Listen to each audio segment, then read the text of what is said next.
Good morning all of you. I am Rishabh Patel and 10th class में हम लोग electricity discuss कर रहे थे। उसी के आगे आज हम लोग डिस्कस करेंगे इलेक्ट्रिसिटी से रिलेटेड। हम लोग ने कुछ प्रॉब्लम्स देखी थी, किस तरह से इलेक्ट्रिसिटी में चार्ज का फ्लो होता है, टाइप ऑफ चार्ज देखा था, पोटेंशियल देखा था, पोटेंशियल डिफरेंस देखा था। पोटेंशियल को मेज़र करने के लिए जो हम लोग की डिवाइस थी जिसको वोल्ट मीटर बोलते हैं वो भी देखी थी, किस तरह से वोल्ट मीटर बनाया जाता है। एक पॉजिटिव इस साइड बना रहता है, इधर नेगेटिव होता है, क्योंकि टाइप 2 चार्ज जो है वो 2 टाइप के होते हैं। सभी लोग जानते हैं कि there are 2 types of charge, first is positive and negative.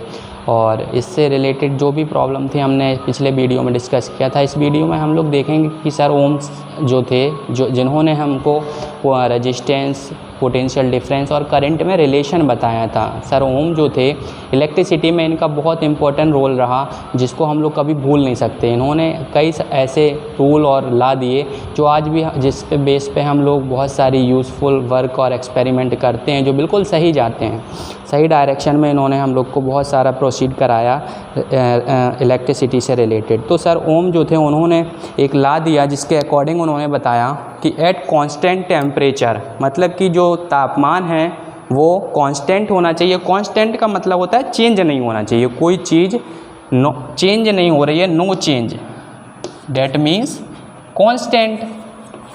जैसे कोई ऑब्जेक्ट 20 किलोमीटर पर आवर की स्पीड से चल रहा है और उसकी स्पीड चेंज नहीं हो रही, तो हम लोग क्या बोलेंगे कि ये कांस्टेंट स्पीड से चल रहा है।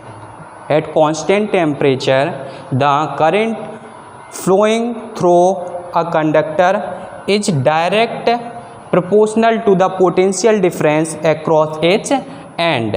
डेट मीन्स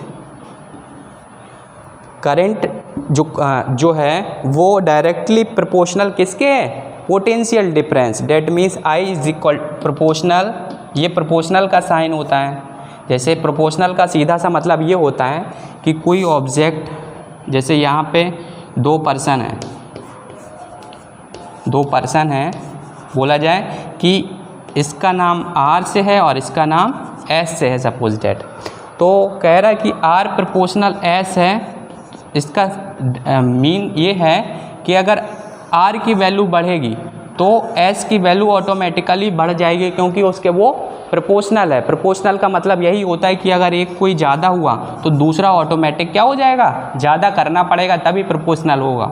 और एंटी प्रोपोर्शनल का मतलब क्या होता है, एंटी प्रोपोर्शनल का मतलब होता है जैसे R प्रोपोर्शनल 1/S। इसका मतलब है एक ज़्यादा होगा तो दूसरा ऑटोमेटिक कम हो जाएगा, एक हायर होगा तो दूसरा लो में चला जाएगा।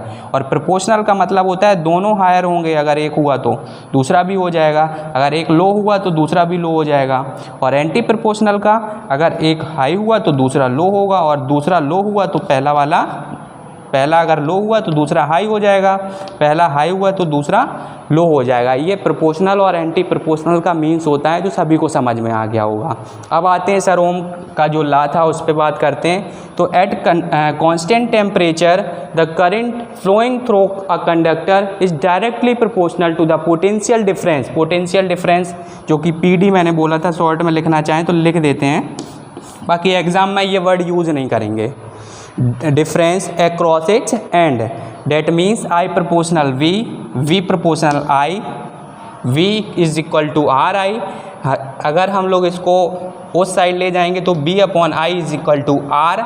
यहाँ से हम लोग रेजिस्टेंस की डेफिनेशन भी बना सकते हैं। रेजिस्टेंस क्या होता है, पोटेंशियल डिफरेंस और करंट जो फ्लो कर रहा है कंडक्टर में, क्योंकि करंट कंडक्टर में ही, जाहिर छोटी सी बात है, जो करंट का फ्लो है सभी लोग जानते हैं कि फ्री इलेक्ट्रॉन की वजह से ही पॉसिबल होता है, और फ्री इलेक्ट्रॉन हमारे कंडक्टर में ही होते हैं, इसी वजह से उनको कंडक्टर बोलते हैं, जिसमें सिंपल वे से इलेक्ट्रिसिटी प्रोवाइड हो जाती है, फ्लो हो जाती है चार्ज का, उन्हें कंडक्टर बोलते हैं। तो कंडक्टर में जो चार्ज फ्लो हो जा रहा है R is equal to V/I, that means potential difference upon का जो रेशियो है किसका, करंट का, उसको हम लोग क्या बोलेंगे, रेजिस्टेंस बोलेंगे। ये हमारे सर ओम्स ने डिफाइन किया था। सिंपल लैंग्वेज में बोलें तो सर ओम ने बताया था I/VR में क्या रिलेशन होता है, जहाँ पे I हमारा करंट है, V हमारा पोटेंशियल डिफरेंस है, R हमारा रेजिस्टेंस है, जिसको हिंदी में बोलते हैं प्रतिरोध। जो करंट को रोकने का काम करता है। इसके बाद डेफिनेशन लिखी हुई भी है, the ratio of potential difference applied between the end of conductor and the current flow through it is a constant quantity of resistance called the resistance. We have just seen that R is equal to V upon I, that means V is equal to I into R, V upon R is equal to I, that means current अगर निकालना है तो यहीं से निकाल सकते हैं हम लोग। करंट निकालने के लिए क्या करेंगे, अगर ट्रांसफ़र करेंगे V is equal to I R हो जाएगा, और I निकालना है तो क्या हो जाएगा, R अपॉन का बी, डेट मीन्स रेजिस्टेंस और अपन पोटेंशियल डिफरेंस का जो रेशियो निकल के आएगा उसको हम लोग बोलेंगे करंट है। It is obvious from the relations that the current is directly proportional the potential difference। इससे हम लोग को क्या पता चल रहा, करंट जो है डायरेक्टली प्रोपोर्शनल किसके, पोटेंशियल डिफरेंस के। और दूसरी बात यहाँ से स्पष्ट होती है कि the current is inversely proportional to resistance. Current जो है वो रेजिस्टेंस के इन्वर्सली प्रोपोर्शनल है। कैसा है, इन्वर्सली प्रोपोर्शनल है। देखो ये करंट है, ये रेजिस्टेंस है, मतलब कि अगर करंट ज़्यादा होगा तो रेजिस्टेंस अपने आप कम हो जाएगा, और रेजिस्टेंस ज़्यादा होगा तो करंट अपने आप कम हो जाएगा।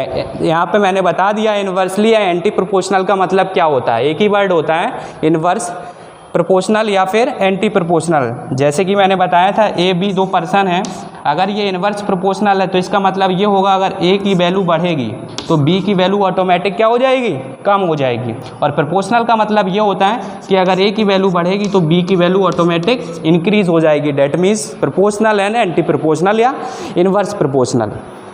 ये हमारे सर ओम का लॉ था जो अच्छे से सभी को समझ में आ गया। बोर्ड एग्ज़ाम के लिए बहुत इंपॉर्टेंट होता है, इससे रिलेटेड न्यूमेरिकल बिल्कुल पूछे जाते हैं बोर्ड एग्ज़ाम में। आगे हमारा टॉपिक है रेजिस्टेंस ऑफ अ कंडक्टर, मतलब कि किस तरीके से कोई conductor that means free electrons, कोई भी मेटल या मैटर जो होती हैं उनमें अगर फ्री इलेक्ट्रॉन है तो वो हमारे कैसे होंगे, कंडक्टर होंगे। चार्ज ऑफ फ्लो बिल्कुल सिंपल वे से उनमें पॉसिबल हो सकता है। देखो रेजिस्टेंस ऑफ कंडक्टर क्या होता है,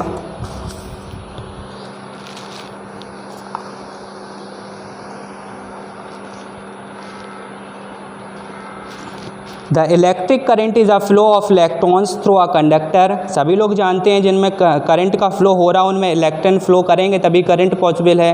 when the electron move from one part to the conductor to the other part, जब एक पार्ट से दूसरी जगह वो मूव करते हैं तभी फ्लो होता है। They collide with other electrons with atoms and ions presence of the body of conductor due to these collisions. Collision का मतलब होता है मिलना, जब कोई चीज़ जैसे कॉलिजन हो गया, कॉलिजन का मतलब होता है जैसे एक चीज़ आ रही दूसरी आ रही, जब वो मिल जाएंगे या टकरा जाएंगे उसको कॉलिजन बोलते हैं। The property of conductor due to which it oppose the flow of current through it the resistance.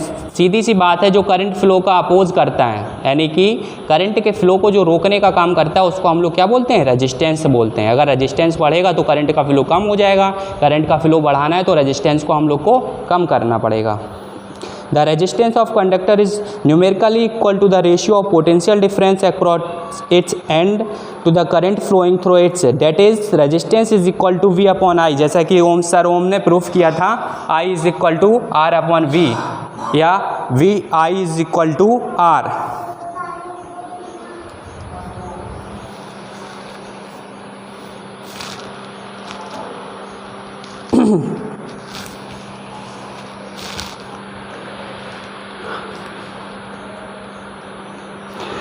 Resistance को the unit of resistance that means ohm. 1 ohm अगर हमें लाना है तो हमारा जो पोटेंशियल डिफरेंस 1 वोल्ट का होगा। देखो किस तरह से अगर कोई बोले कि 1 ओम की डेफिनेशन क्या होती है, what is the definition of 1 ओम।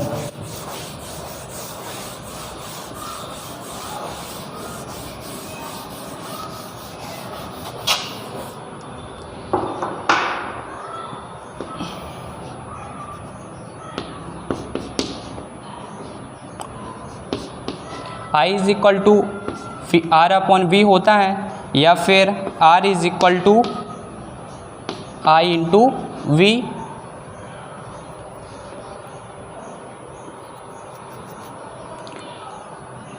देखो डेफिनेशन इस तरह से लिख सकते हैं, ऐसे नहीं।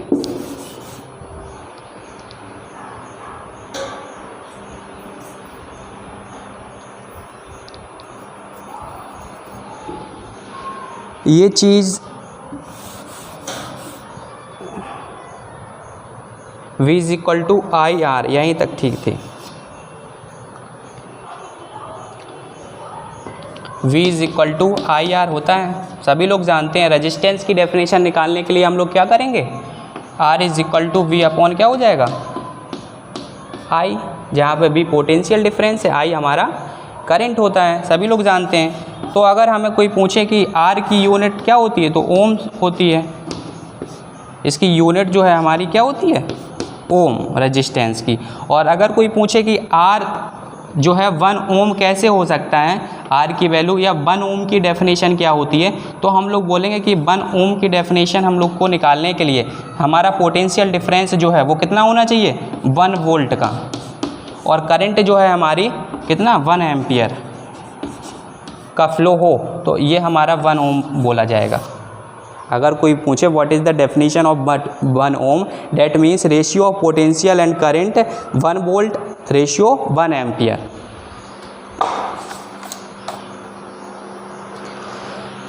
R is equal to V upon I होता है, सभी लोग, जैसा कि मैंने प्रूफ किया है अभी।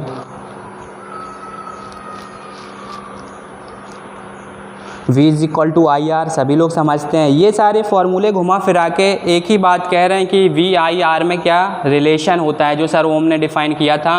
V is equal to I R, जहाँ पे V हमारा पोटेंशियल डिफरेंस है, I करंट है, और R हमारा, या क्वेश्चन है, potential difference between 2 points of wire carrying 2 ampere current 0.1 volt, calculate the resistance between the point है। हम लोग को देखो करंट दे रखा है 2 एम्पियर का, और जो पोटेंशियल डिफरेंस है 0.1 वोल्ट का है। सभी लोग जानते हैं रेजिस्टेंस निकालने के लिए R is equal to V upon I लगा देंगे, आंसर आ जाएगा हमारा 0.05। इसी बेस है, देखो किस तरह से कुछ न्यूमेरिकल बता दे रहे हैं, इसके आगे के न्यूमेरिकल ऐसे ही हैं सारे फॉर्मूले बेस, तो सभी को प्रूफ करने हैं।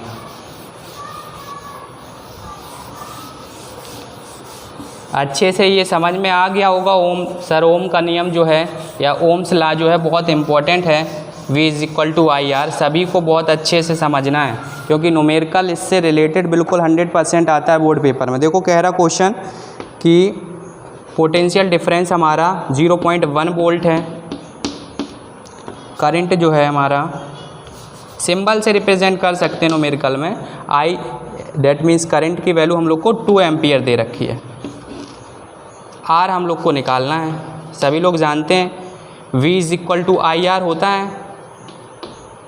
तो R की यहाँ से क्या बनेगा, V अपॉन का I। V की वैल्यू हम लोग को 0.1 दे रखी है, और I की वैल्यू हम लोग को 2 एम्पियर दे रखी है। इस तरीके से हम लोग निकाल लेंगे।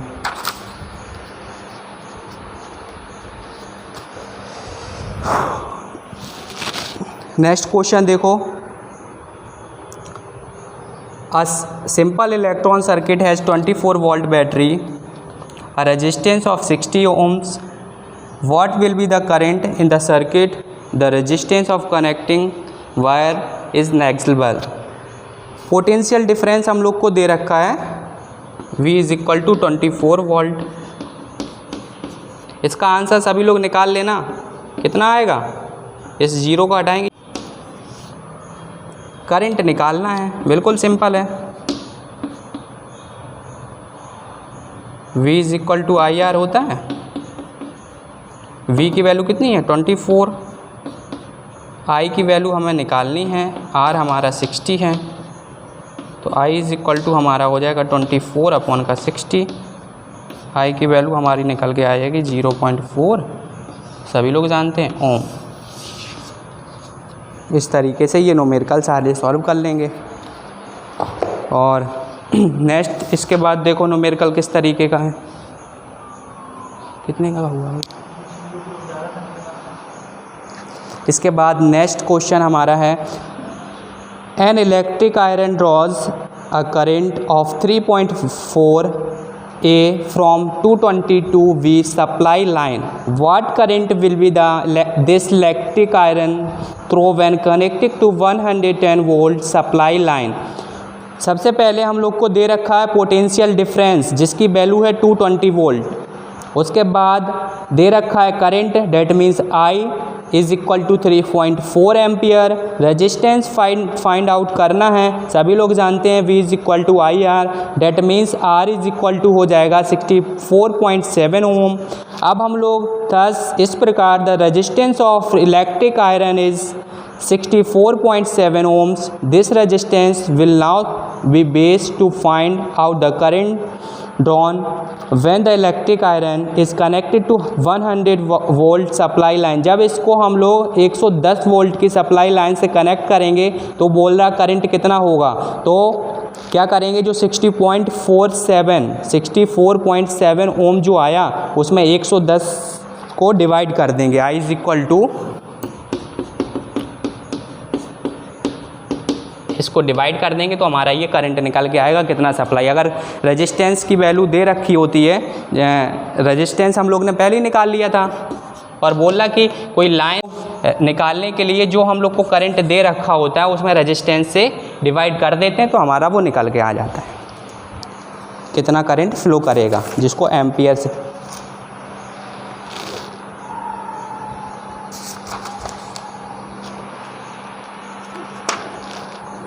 इसके बाद हमारे एक्सरसाइज आ जाएगी वेरी शॉर्ट क्वेश्चन टाइप, फिर उसके बाद short answer type, long question, इस तरीके से ये सारी कंप्लीट करनी है एक्सरसाइज। और नेक्स्ट टॉपिक हम लोग का आएगा इसके बाद कि रजिस्टिविटी क्या होती है, effect of length of the conductor किस तरीके से फाइंड आउट करेंगे, effect of area cross section of the conductor कैसे फाइंड आउट करेंगे, effect of nature of material of conductor, किस तरीके से कोई भी मटेरियल का कंडक्टर पे इफ़ेक्ट पड़ता है। जैसे हम लोग समझते हैं कि कोई हर एक वायर पे जो इलेक्ट्रिसिटी फ़्लो होती है वो बिल्कुल सेम नहीं रहती। जैसे कोई एक सब्सटेंस है जिस पे करंट का फ़्लो करा रहे हैं बिल्कुल आसानी से हो जाता है, दूसरे पे आसानी से नहीं होता है, तो किस तरीके से मटेरियल पे डिपेंड करती है।